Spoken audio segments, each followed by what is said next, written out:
Liza, it's great to have the opportunity to understand what some of the differences are currently in the European and US markets from a reward perspective. What are you seeing in terms of hiring trends in the European market? Yeah, so we've seen a couple of consistent themes from the beginning of the year that have actually changed quite a bit even from Q4 of last year. Data-driven technologies are becoming really important in HR, and it's becoming not a nice to have, but a must have. So being able to really understand how to use data, understand the importance and the value it adds, and also understand how to navigate it. We're seeing that across all roles within rewards, from the very strategic senior leaders all the way down to the analysts. You're working with a number of US organizations. Is there any differences in terms of their hiring requirements compared to clients in Europe? In terms of US organizations hiring in Europe, what they tend to really need from us and what they really value in our partnership is that we understand how they run. I myself am from the US, so I really understand how US organizations function.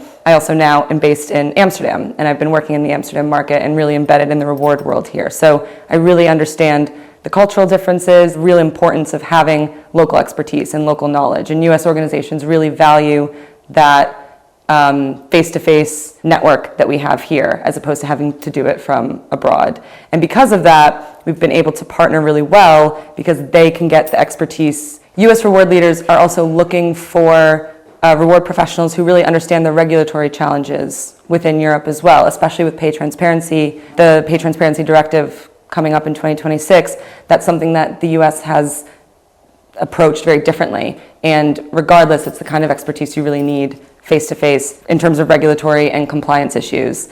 So the US reward leaders that we work with are really looking for that expertise here. And what are you seeing in terms of US trends with rewards hiring? First thing has to be technology. So a lot of firms are making a huge investment in their systems and analytics. So we've definitely seen an increase in HR operations, HR systems, a lot of firms moving to Workday.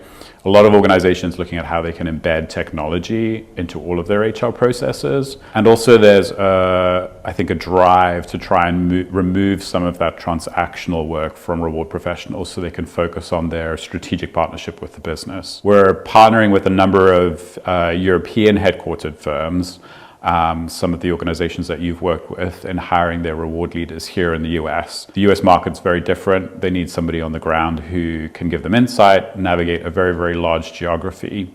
We've seen a large number of non-US organizations entering the US market just because of the opportunity it represents. And we partner with them very closely to identify that reward leader for them on the ground. Thank you for your insight, Liza. I look forward to partnering with you on searches across the US and Europe. Thank you.